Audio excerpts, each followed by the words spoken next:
그래서 그런 게 종합적으로 됐을 때는 그때는 사셔야 된다. 저는 당연히 근데 살 생각이 없어. 나는 영원히 안 살래. 그러면 네. 안 사도 되는 거고요. 근데 그때 안 사면 다음에 기회가 있을 거예요.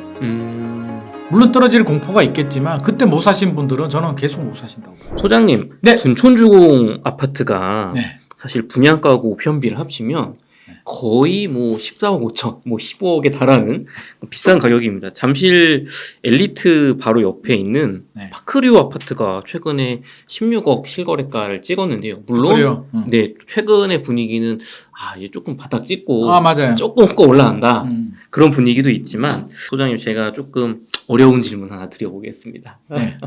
둔촌주공 현재 가격이 1차 바닥을 지금 말씀해 주셨잖아요. 네네. 서울에. 네네. 만약에 지금의 1차 바닥을 뭐 시기적으로 뭐 6개월, 1년, 뭐 1년 반 이렇게 지지 시기는 좀 달라질 수 있겠지만 거기서 어떤 트리거로 해서 가격 하락이 좀 더 나와서 네. 둔촌주공이 분양가 수준인 13억 혹은 12억 정도의 분양가 수준에서 이제 거래를 내가 살 수 있다. 네. 33평을. 네. 그러면 사야 될까요? 말아야 될까요? 사야 되냐고? 네. 저는 사야 된다고 보죠. 사야 된다고 보시나요? 네. 더 떨어질 때까지 기다리는 게 아니라. 2차 하락이 있었잖아요. 네네. 자, 앞서서도 제가 설명을 드렸지만 1차 하락이 떨어지고요. 2008년도 글로벌 금융위기 때 생각해 보면 1차 하락이 2008년도, 2009년도에 쭉 떨어졌다가 회복하고 이제 그다음부터 횡보로 갔거든요. 횡보라는 게 직선이 아니고 올랐다가 떨어졌다. 10억짜리가 7억 갔다가 8억 5천 가다가 다시 7억 5천 갔다가 이게 왔다 갔다 했거든요. 왔다 갔다 하다가 한 번 더 떨어졌는데 여기서 2차 하락이 있었다는 얘기는 횡보가 아니라 2차 하락이 있었다는 얘기는 진짜 이제 거의 바닥 확인했다라고 보여지죠. 랠리가. 이게 6개월, 1년 만에 있지는 않을 것 같고요. 뭐 네. 과거 사례를 보면 한 2, 3년 또는 그 이상 걸릴 수도 있는데 어떻게 됐든 간에 이제 갈 때까지 갔잖아요. 산이 높으면 골이 깊고 네. 골짜기를 확인했다면 이제 다음 산으로 올라갈 가능성이 높아졌잖아요. 그렇죠. 아무래도 이제 2차까지 시기적으로 왔다는 건 보면. 거의 뭐 절반 가까이 그렇죠. 떨어져. 저는 지금 7년 오르고 6개월 조정된 거에 대해서는 인정하지 않아요. 6개월 조정되고 다시 대세 상승이 된다는 거는 저는 말이 안 된다고는 생각하는데 7년 오르고 한 3, 4년 떨어졌어요. 네. 가격도 충분히 조정이 됐고 그 사이에 그 인플레이션에 따른 화폐 가치 하락도 우리 화폐 가치는 계속 떨어지잖아요. 그렇죠. 10년 전에 1억하고 지금 1억이 다르잖아요. 많이 다르죠. 그러니까 4년, 5년 정도 지났다라고 하면 지금 13억하고 5년 후에 13억은 다르거든요. 또 돈의 가치가 또 5년 뒤에 13억은 또 달라져 다르죠. 있으니까. 그 심리도 다르고. 심리도 다르고. 근데 12억으로 떨어졌다. 네. 5년 전, 4년 전, 3년 전에 13억에 분양을 했는데. 네. 근데 거의 바닥 확인 가까이 왔어. 2차 바닥까지 왔어. 그럼 충분히 베팅할 만하다고 저는 생각을 하죠. 왜? 이 시기가 지나면 다시 올라갈 가능성이 높으니까. 설령 더 떨어질 3차 바닥이 있을 가능성보다는 두렵긴 하죠. 네. 근데 그건 아무도 모르는 거고요. 2차 바닥까지 왔으면 저는 3차 바닥이 물론 올 수도 있는데 그 정도는 리스크 감내해야죠. 리스크 없는 투자는 없죠. 2012년도 생각을 해보면은요. 2012년도에 잠실주공 5단지가 8억 6천 했었거든요. 8억 5천 했나요? 8억 6천 정도. 지금 23억 가는 것 같은데. 그때 전세가 3억 5천 정도 했고 네. 5억은 있으면 살 수 있었는데 네. 불과 10년 전이에요. 불과 10년 전. 그렇군요. 근데 그때 사신 분이 있어요. 음. 개포도 지금 뭐 개포주공 그 1단지가 재건축한 게 DH 뭐 퍼스트 네네. 아파트인데 그 아파트가 34평 배정받을 수 있는 물건이 5억 7천까지 떨어졌었거든요. 야, 지금 몇 배야? 지금 뭐 32억까지 가나요, 거기가? 그러니까 예. 그렇게 떨어졌는데 지금 생각해 보면 어때요? 굉장히 저렴하다고 느껴지네. 그때 들어갔어야지. 그렇죠. 근데 그때 사시는 분들이 제 주변에 있었거든요. 근데 저한테 물어봤어요. 지금 들어가도 될까? 더 떨어질 것 같은데. 겁나는데요?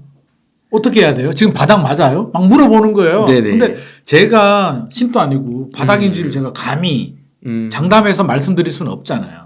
정확한 거는 이제 가봐야 아는 거고. 가봐야 아는 건데 제가 그때 그렇게 말씀드렸죠. 자, 잠실주공 5를 예를 들면 8억 6천 하다가 8억 6천까지 떨어졌는데 더 떨어지면 한 5천만 원? 많게는 10% 정도? 네. 5천만 원 정도 더 떨어질 수는 있다. 오르니까. 근데 오르면 5억 이상 더 오르지 않겠냐. 하락폭은 요만큼인데 네. 상승폭은 이만큼이니까. 그렇죠. 그리고 여러 가지 징조를 보면 하락이 한 4년, 5년 되지 않았냐. 네. 상승 기간 대비 이제 하락도 4년, 5년 정도면 충분히 쉬었다고 생각을 한다. 그리고 두 번째, 부동산 규제가 거의 다 풀리지 않았냐. 이 정도 풀렸는데 바닥 가까이 왔다면 베팅 해볼 만하지 않냐. 더 떨어지면 8천만 원, 오르면 5억이다. 근데 또 그렇게 얘기를 하죠. 네가 10% 8천만 원 뭐 이야기를 하는데 더 떨어져. 그래서 8억이 5억이 돼.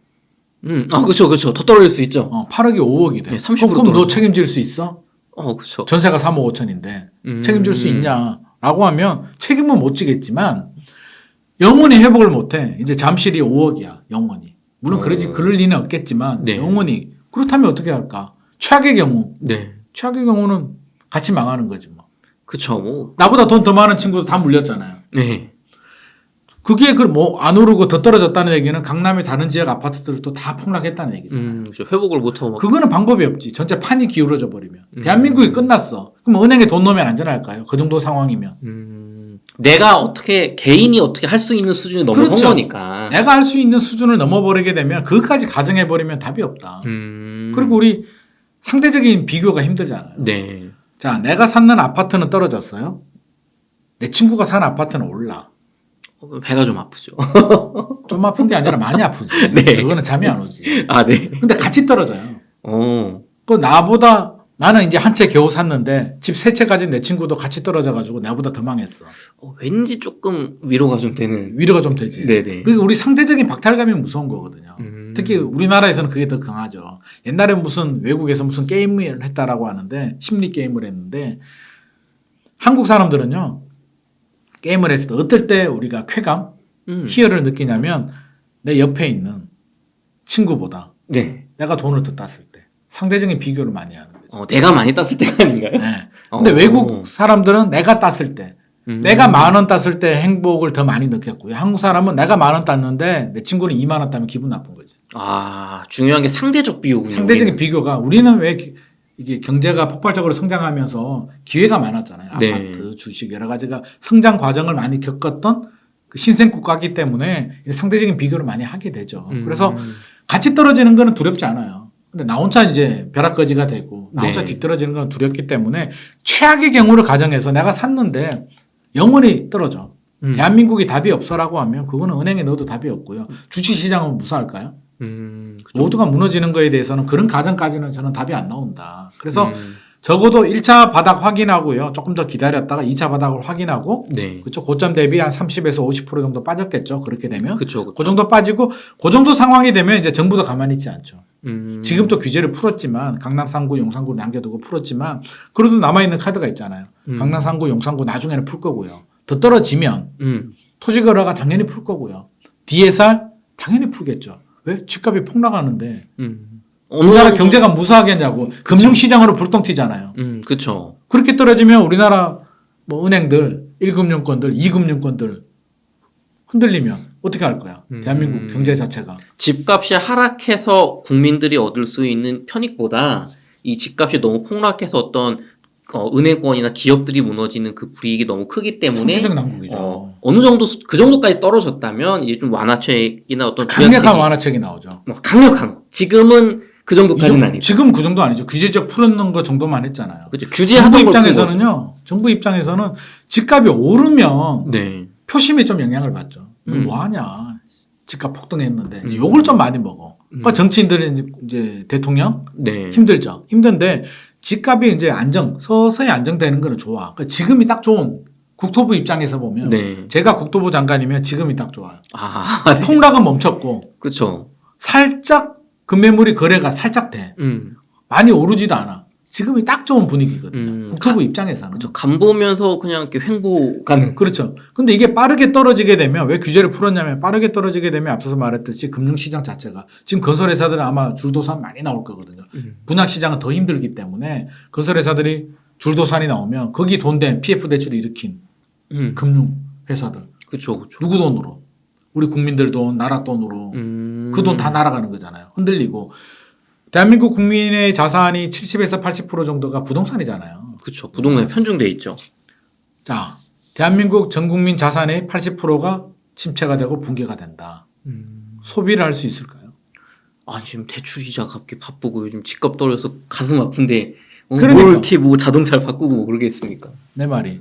그러니까 집값이 떨어지는데 자, 차 바꾸기 좋을 때가 언제냐면 제가 팁을 하나 드리면 여기 또 남자분들이 차를 좀 좋아하시죠. 네네. 여자분들도 좋아하지만 차 바꾸기 좋을 때는 집값 오를 때예요.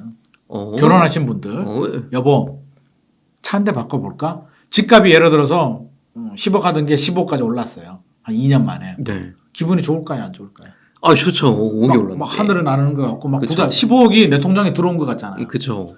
남편이 차 바꾸자 그러면 하지 마라 그럴까요? 하자 그럴까요? 뭐 할부로 그 정도는 뭐. 한번 해봐. 그래, 에이. 우리도 좋은 차 한번 타보자. 네, 이렇게 오래 탔지. 되는데 15억 하던 게 12억으로 떨어졌어요. 또는 11억으로. 네. 여보 우리 차 하나 어떤 말이 나올까요? 아니 지금 집값 떨어지고 경제 위기 온다고 하는데. 네가 지정신이냐. 그쵸. 지금 대출 이자도 2배 올라서 힘들어 죽겠는데 너 나가서 돈이나 더 벌어와. 그쵸. 나는 소리 들을 거잖아요. 등짝 맞고 등짝 스매싱 맞고. 네. 그러니까 소비가 주는 거죠. 소비가 줄어들고요. 또 이게 부동산하고 연계되는 게 미분양이 늘어나잖아요. 분양을 못 하죠. 그쵸. 분양을 못하면 새 아파트가 안 나오죠. 그러면 인력 시장, 건설 경기, 가구 업체들 우리 이사를 해야 되는데 이사도 줄잖아요. 새 아파트가 안 나오니까. 그쵸. 우리 이사 갈 때 다 바꾸잖아요. 그쵸. 이사 갈 때 가구도 좀 사고 가구 새로 사고 다 버리고 장롱도 좀 맞추고. 장롱 맞추고 전자제품도 다 바꾸잖아요. 네. 가전업체도 안 돼. 음. 조경업 아파트 지어야 되니까 뭐 자재, 조경 뭐 다 안 되는 거예요. 가구 업체도 안 돼. 요즘은 또 아파트도 조경 잘 꾸미니까. 그러니까 경제적으로 다 영향을 주는 거예요. 그럼 이게 단순히 집값이 뭐 너무 폭락하고 막 어떤 건설업계에 안 좋다는 게 단순히 그 문제가 아니라 건설업계를 그냥 정부가 꼭 살리려고 하는 게 그것만 있는 게 아니다. 교통이 튀니까. 우리는 이제 박근혜 정부 때 빚내서 집 사라 그래서 이제 비판을 많이 하는데 그 상황이 저는 됐다라고 보죠. 그때는. 박근혜 전 대통령 그 정부가 진짜 집값을 막 폭등시키고 싶어가지고 막 그랬을까요? 제가 대통령이라도 어느 대통령이라도 집값 폭등해서 내가 좋을 게 뭐가 있어. 욕먹는데.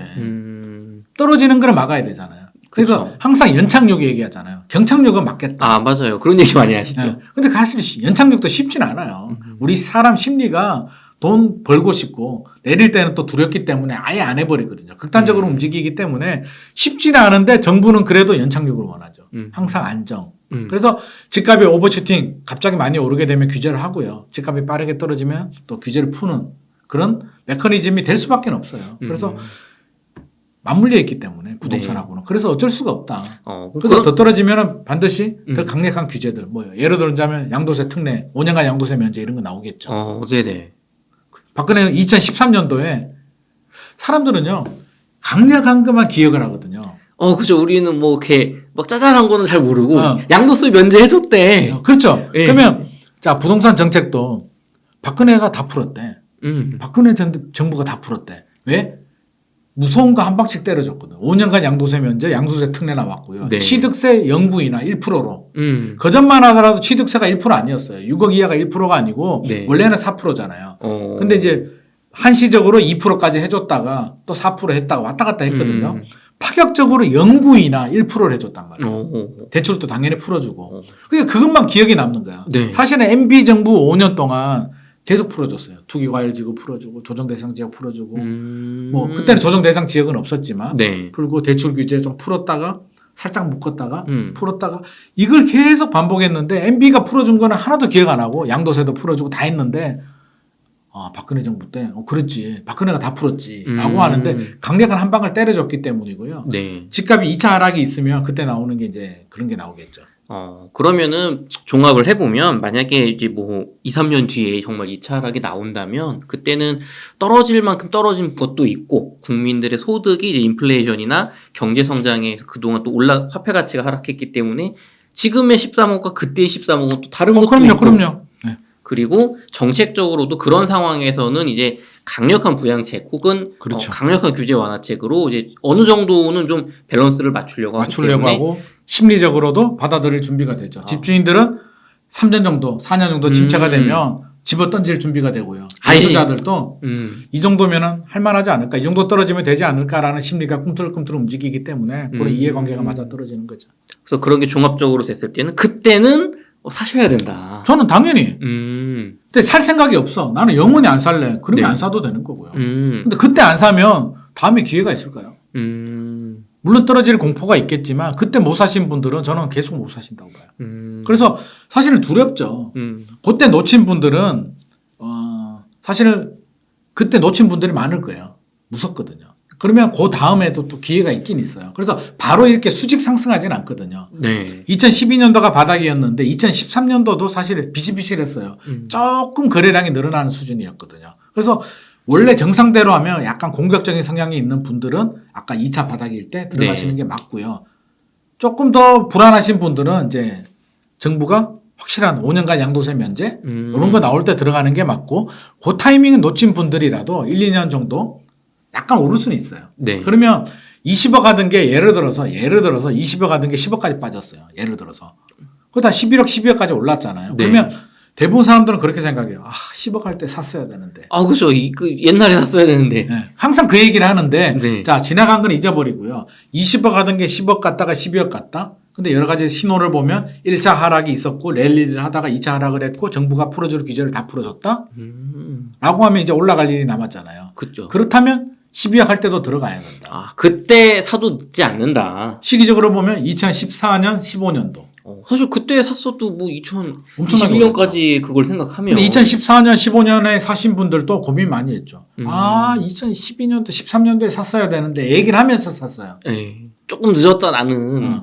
근데 안정적으로 하려면 바닥을 찍고 떨어지는 칼날 확인하고 살짝 반등할 때 들어가는 게 원래 원칙이죠. 그래서 조금 보수적이거나 위험 회피 성향이 강하신 분들은 찍고 살짝 올랐을 때 나는 마음을 그렇게 먹어야죠. 바닥만 확인하고 살짝 오르는 거 보고 난 그 정도 더 주고 들어갈래 하시는 분들은 그렇게 들어가셔도 되고요.